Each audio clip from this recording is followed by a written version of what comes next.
You're listening to CRV Ambreed's Better Herd podcast, brought to you in partnership with the New Zealand dairy exporter. Join us as we talk to CRV Ambreed experts, industry leaders and farmers about hot topics and issues affecting herd improvement in New Zealand's dairy industry today. Keep current with industry news and get practical tips for improving the health and efficiency of your herd. Welcome to CRV's Better Herd podcast. I'm your host, Cheryl Haitana from the New Zealand Dairy Exporter. Today, we're talking about global genetics, their suitability for New Zealand farming systems, and the benefits for New Zealand farmers of using CRV's global sires offering. Joining our discussion today is farmer Abe De Wolde from Woldwide Farm Limited in Southland, who uses CRV's global sires. CRV Ambreed's product manager Oceania Peter van Elzakker has dialed in from his home office in the Waikato. And from the other side of the world, we welcome Jaap Veldhuisen, who heads up CRV's breeding team in the Netherlands. Welcome, gentlemen. Thanks for joining me today. First off, down to you, Abe, in Southland. Can you tell us a bit more about your farming business? So we farm about 4,000 cows on 1,300 hectares, about 3 cows to the hectare. Our land is flat, and our cows produce about 580 solids per cow.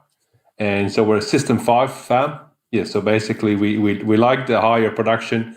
We've got wintering barns for half our cows, so we like long lactations and long persistence. Can you give us a bit of an indication of how your season's going down there? We're just about to launch into the next season. How are you set up for the next season? Yeah, no, we had a really wet start to the season, and it was quite tough. But we've done well, and yeah, we've done the I think 585 solids per cow. That's where we ended up. We're nearly done 2.25 million solids, and pasture cover is good, and that's all good here in the south. Actually, I don't want to make other people in other parts of the country jealous, but it's actually pretty good in Southland, to be honest. Great. So you're obviously a high input farm down there. So what is the type of cow you're looking for? Yeah, I would really like a cow that obviously for these long lactations, she has to be persistent, like not cows that drop off really steep from the peak. And for that, she has to have good capacity. And I really like to limit the young stock requirements. So like I'm really looking for longevity. And like the best years for a cow are often the older years sort of thing. So I like cows that last in the herd. And obviously in our larger herds, we just need good fertility as well. Yeah, sure. And so are you still using New Zealand genetics, and how are you combining this with global sires? Yeah, so we're actually quite excited about it. We've got a PT system for next year. And so we're using side by side, we're using the Dutch genetics and the New Zealand genetics, and for once and for all, and we're going to DNA test all the heifer calves. And hopefully we'll be able to see for once and for all what's actually the better for our farming system. Yeah, and obviously you would recommend bringing these sort of genetics into more of a high input system to be able to give them that capacity? All I can do is comment on my system. Like if you're on a steep hill farm or something, like these animals, they need to be fed. Like, I mean, you can breed a high capacity animal, but yeah, then you just have to accept that she's going to eat more. That's just part of the deal. Sure. So they fit my system, and I can't really comment on someone on the hillside or someone in the Waikato or Northland or something that might be different. So how have you found that CRV Global product compares to other overseas products? Have you used other overseas semen? Yeah, sort of in the past I have. And there's actually quite a big difference between a barn cow and a pasture cow. And I just really like that the Dutch are actually sort of trying to improve their grazing genetics for their cows sort of thing. So like a good American barn cow with like a sort of like the locomotion is not as good and the sort of stiff animals. It's a bit like a road bike and a farm bike sort of thing. Like you want better locomotion, you want a different animal, I think. So that's why I've been shying away from the big Holsteins. So how long have you been using global genetics, and why are you using them, and how do you find that they're fitting into your system in New Zealand? To be honest, I don't, well, for a number of years, to be honest. Well, probably 4 or 5 years or something. I really like the cows that I've been breeding through it. Like, I mean, I've got like second calves, third calves on the ground now. And I feel that the Dutch farmers and the New Zealand farmers are actually aiming for the same sweet spot, if you like. The Dutch farmers are trying to do more grazing systems, make that work. And the New Zealand farmers, or my farming system, are actually trying to get more efficiency and higher production levels. So it really works for me. I just really like what it does to my herd and like the cows that it breeds. So what have you noticed about these cows that are coming into your herd in terms of size and milk production? What are they sort of averaging? Yeah, so our cows are producing between 580 and 590 solids per cow. So they are probably 580 kilos. Yeah. So that's one thing I really would like to. Ideally, I would really like a 600 kg cow doing 660 solids. That is really my aim. And we're getting there, and there's still work to be done. So at the moment, we're doing 1 kg of milk solids roughly per 1 kg of live weight. Nice. And I'd like to improve on that. But yeah, I'm really happy with the 580, 590. Yeah. And so have you found any negatives with bringing the global size into your New Zealand system?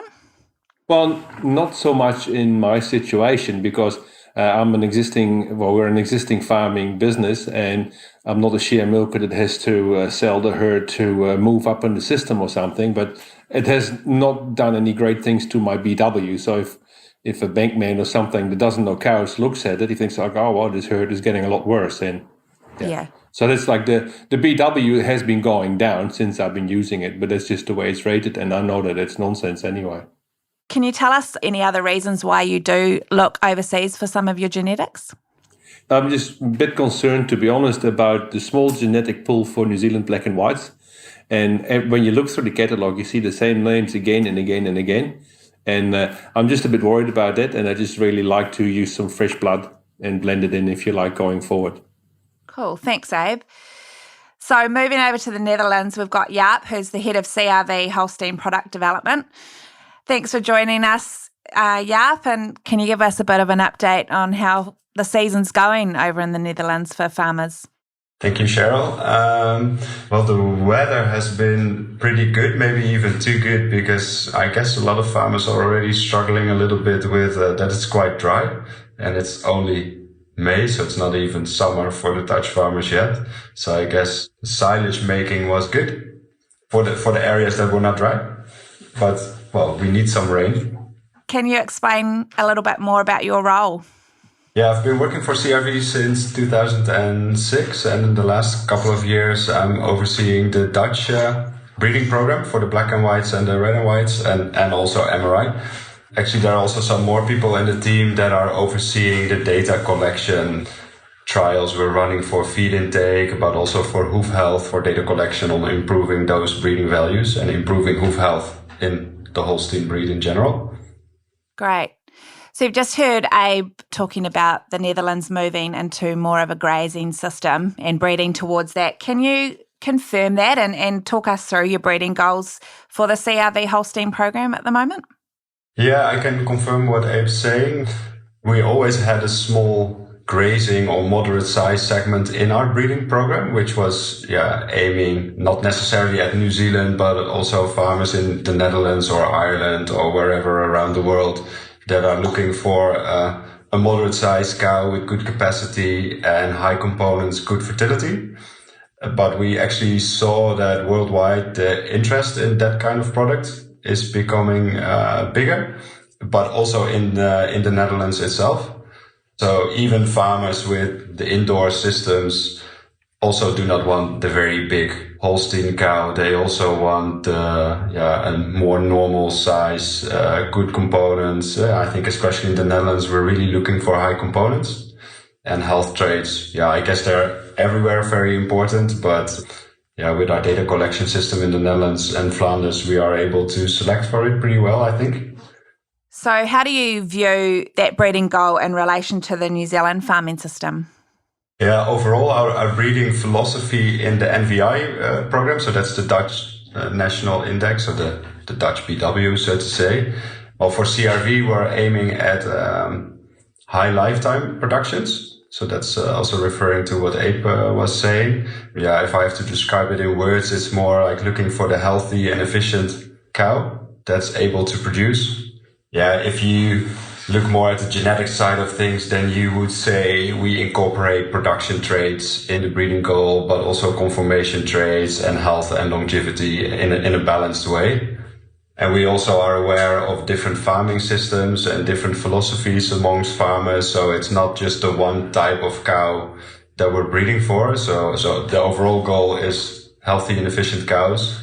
But yeah, we acknowledge the fact that one farmer wants a bit more type, the other one wants higher components, the other one really needs a healthy, focuses on the health traits. The other one wants to lower stature. So we try to keep that variety in the program. And how does fertility stack up? That's a big issue in New Zealand for our herds. How does that sit with your Holsteins? Yeah, I guess I could imagine that a lot of people expect that Dutch or US Holsteins are not fertile enough for grazing systems like in New Zealand. Yeah, I guess if I look at the genetic trends, we also saw for a number of years that fertility, at the genetic level, was declining. Actually, also the farmers experienced that in the herd. But actually since 2000 or maybe even before, we included health traits like fertility in the breeding goal. And we actually see that we made massive improvements. So I think that's also happening globally with bulls like Oman influencing a lot of breeding programs around the world. So yeah, also the Dutch farmers do not want non-fertile animals. So they also want an easy to manage cow, which needs to be fertile. Yeah, that's really encouraging. So how does the CRV program differ from other overseas products in your view? Yeah, I think the biggest difference is components and also to some extent the data collection for a lot of traits. So I'll start with the first one. So Dutch and Flemish farmers, but specifically the Dutch farmers have always been bred for higher components. So that's the big difference with systems in the US or Germany or Scandinavia, for example.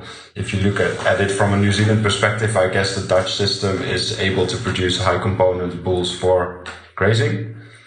And I think CRV is an innovation breeding organization. So we always are looking for new traits that are important for farmers. And that's why we're now running feed intake trials. But before we started with hoof health data collection, we have a reliable system of data collection in the Netherlands. A lot of pedigree of a lot of animals are genomically tested. So we know their parentage. And a lot of farmers are recording a lot of health issues, but almost every farmer does herd testing every 4 to 6 weeks. So we have a lot of reliable data. Great. You were just mentioning there about the high components. Can you just clarify which components you're talking about? Yeah, then I'm talking about fat and protein. So I think in the past it was mainly protein. That was because of the quota system in the European Union. But that's gone now. So farmers are also looking more at fat. So before they try to stay away from the very high fat percentage bulls, but that's not the case anymore. So it's both. Yeah, there's definitely been a swing back here as well, back towards fat for New Zealand farmers. So what key benefit does the global product offer? What would you say to New Zealand farmers who are thinking about using this product?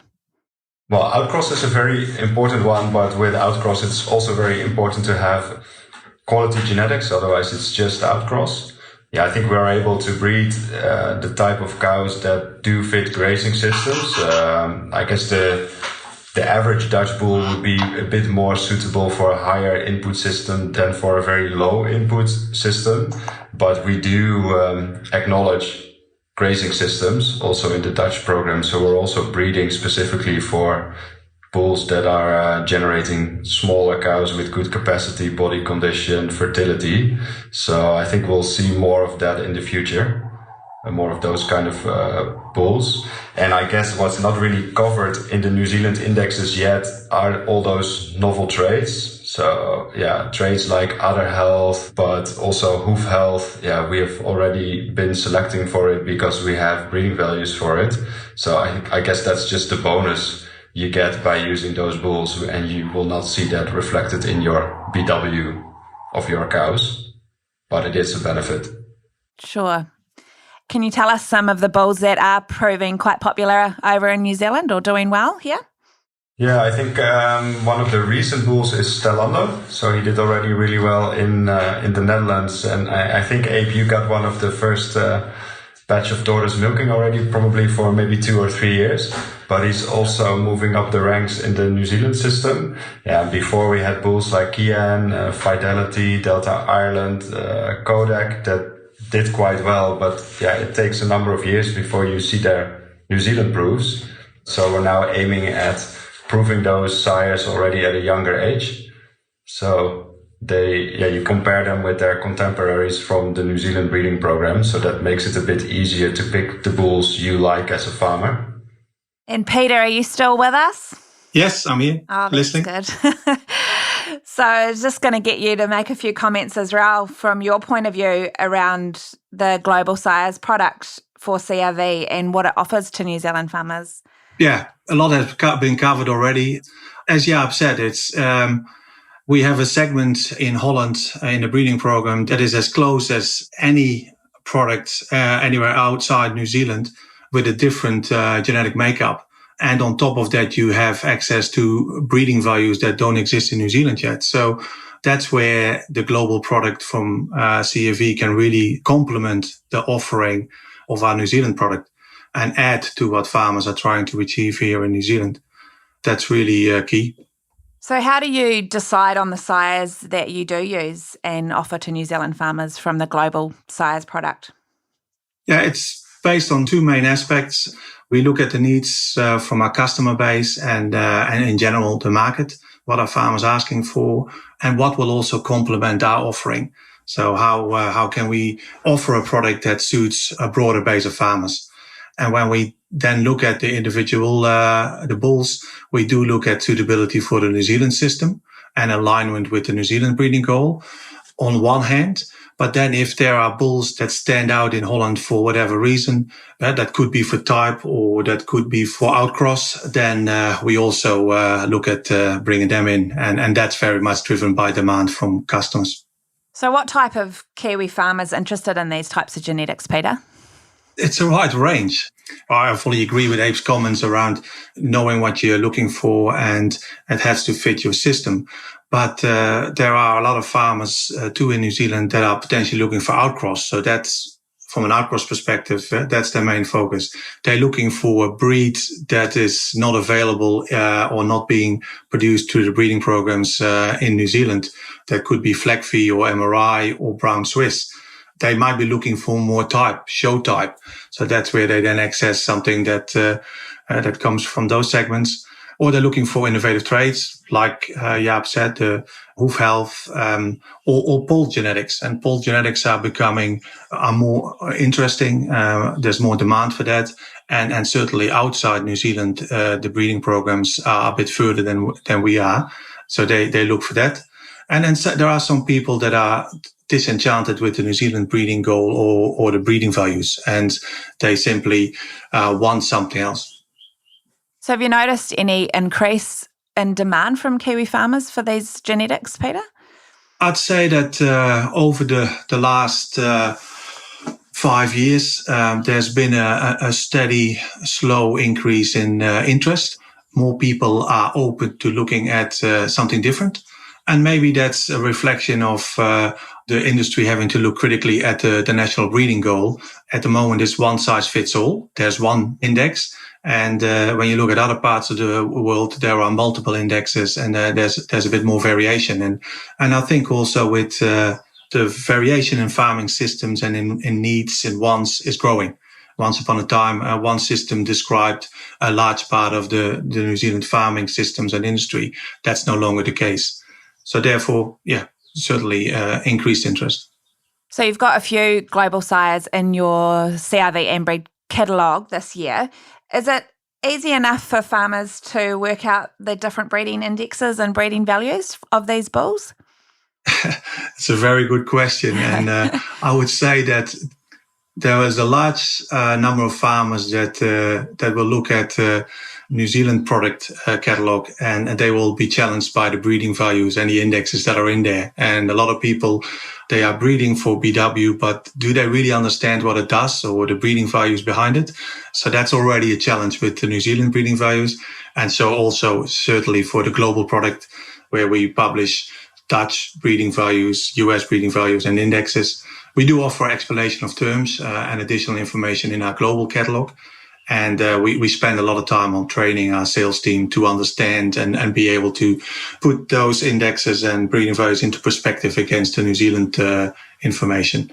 That's challenging, but once people are used to it, it's all good. And I guess the other part is that the farmers that are interested in the global genetics, there's certainly a segment that is very passionate about genetics there, and they therefore seem to have more of a natural interest in breeding values, and they pick it up really quickly. I mentioned the global catalog. So we have domestic catalog, our herd improvement catalog, that contains a small section of our global program. But then we've also created what we call the global catalog that shows our whole offering of global genetics. And that's available on the website. And if anyone that's listening hasn't received a copy yet, they can order it online. And that also shows the people on the ground, our sales reps. So I suggest you contact them, book an appointment, talk about your needs. And if they have any questions they can't answer, they'll come to me. Well, thank you so much, gentlemen, for joining me today. For anyone who wants to listen, head to CRV's website and you can listen to our other podcasts as well. Thanks for listening to CRV Ambreed's Better Herd podcast. Read more about today's topic and our panel guests by visiting CRV Ambreed's website, www.crv4all, that's the number 4all.co.nz, or follow us on Facebook, Instagram, or Twitter. Check out our upcoming topics and join us again soon for your Better Herd fix.